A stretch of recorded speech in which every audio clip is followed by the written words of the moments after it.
E a redução da maioridade penal é o assunto do dia na entrevista com Maria Lídia Flandoli.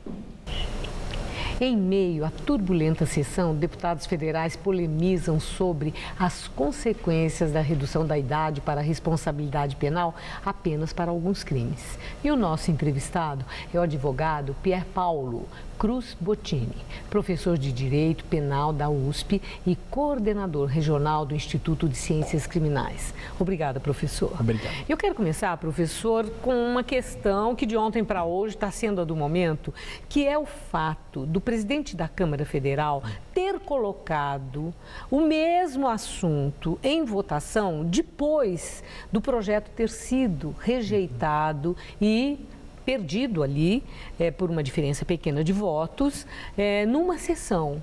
Menos de 24 horas depois, ele põe o mesmo assunto em votação e aí reverte o resultado. Há quem esteja contestando a constitucionalidade desse expediente lá na Câmara Federal.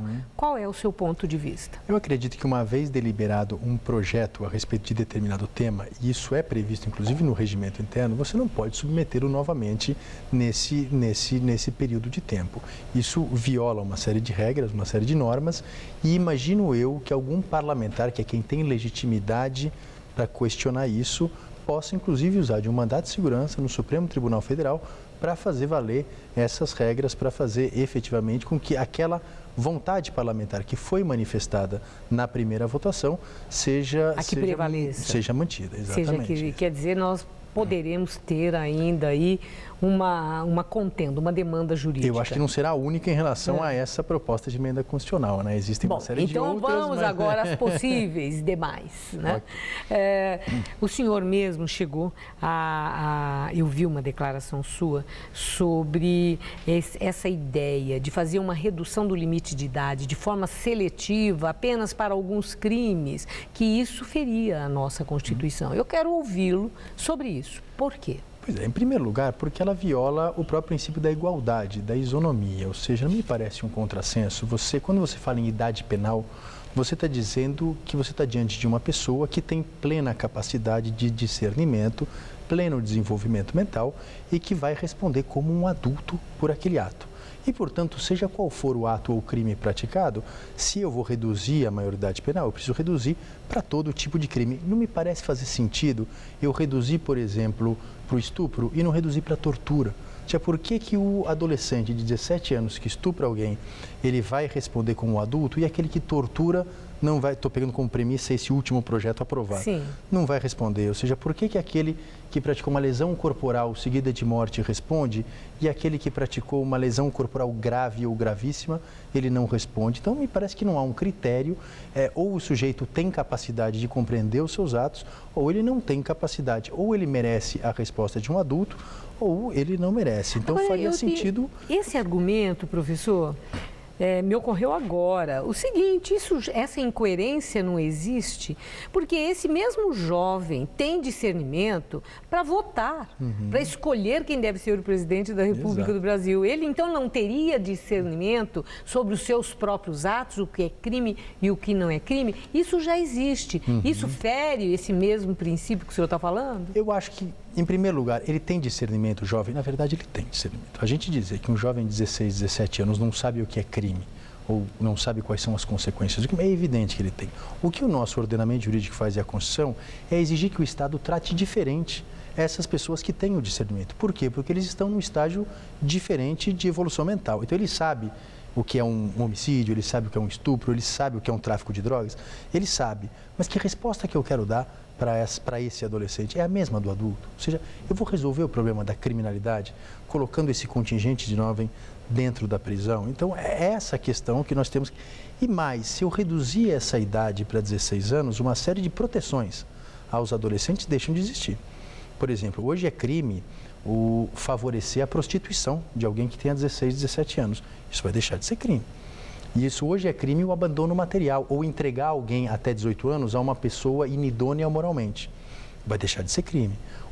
Esse adolescente que vota, ele vai poder começar a consumir álcool sem problema, porque ele já é um adulto. Ele pode consumir cigarro sem problema, porque ele já é um adulto. Então, a gente precisa pensar nas consequências todas de reduzir a maioridade penal, ou seja, esses jovens de 16 a 18 anos, eles vão deixar de ter uma série de proteções. Ou reduz para tudo ou reduz para nada, é esse que é o princípio, considerando aquele da igualdade que o senhor fez referência como uma cláusula da Constituição? Pela igualdade você deveria reduzir para tudo, mas se eu reduzo para tudo, eu tenho uma série de problemas, que eu estou reduzindo a proteção, eu estou considerando ele adulto. Ele pode adotar uma criança aos 16 anos. Ele pode consumir álcool, ele pode consumir cigarro aos 16 anos. É isso que a gente quer, ou seja, é isso que nós precisamos pensar. Não só naquela reação espontânea de dizer, não, ele precisa ir para a cadeia porque ele sabe o que ele faz. Mas é mais, a gente vai submeter todas essas pessoas a um tratamento de adulto. Agora, se fere esse princípio constitucional, então aquilo que já está aprovado também pode ser questionado por essa razão? A mim me parece que o princípio da imputabilidade penal aos 18 anos, ela é uma cláusula pétrea, porque ela trata de uma garantia individual. Mas ainda que isso não seja da igualdade, eu estou Então, ainda que isso não seja essa proposta que, vamos dizer, fatia a maioridade, ela viola a igualdade. Claramente ela pode ser questionada no Supremo Tribunal Federal em relação a isso. A igualdade no artigo 5º da Constituição, ela claramente é uma cláusula pétrea. Então, me parece que ela pode ser questionada. Agora, é curioso, né? O ministro da Justiça, Zé Eduardo Cardoso, foi chamado até de mentiroso pelo presidente da Câmara, exatamente porque ele fez algumas ponderações sobre consequências da aprovação do projeto da maneira como ele está e como ele acabou sendo aprovado lá. A minha indagação é sobre o embasamento jurídico. Quando, né, um jurista, um professor como o senhor, um ministro da Justiça, chama a atenção para alguns aspectos da lei, o fato de discordar, né, justifica que se o coloque, né, a pessoa, ou o ministro, ou o professor, como um mentiroso. Aquilo foi uma mera grosseria ou foi ignorância? Eu acho que é resultado de um embate político que eu acho que no país há um tensionamento, há um esquentamento do debate político. Eu acho que podemos atribuir isso a esse tensionamento do debate político. Agora, é um argumento legítimo e mais, o ministro da Justiça trouxe outro argumento que me parece relevante, que é o problema do sistema prisional. Ou seja, hoje você tem 600 mil presos no país. É uma ponderação interessante. Isso significaria, embora eu acabei de ver um estudo hoje que diria que o impacto desse projeto, fatiado da forma como está, ele afetaria cerca de 2% dos adolescentes que cometem. Ou seja, no fundo, além de tudo, é um projeto ineficaz, porque ele não vai afetar a grande maioria dos adolescentes que cometem atos infracionais. Então, além de tudo, é um projeto simbólico, ele é cosmético. É uma resposta para os 87% da população que aprovam e querem. Tem cunho populista? Eu acho que essas 86% eles deveriam saber de todas as consequências desse projeto. Eu acho que é um projeto cosmético. Muito obrigada, professor. Uma boa noite. Obrigado a você.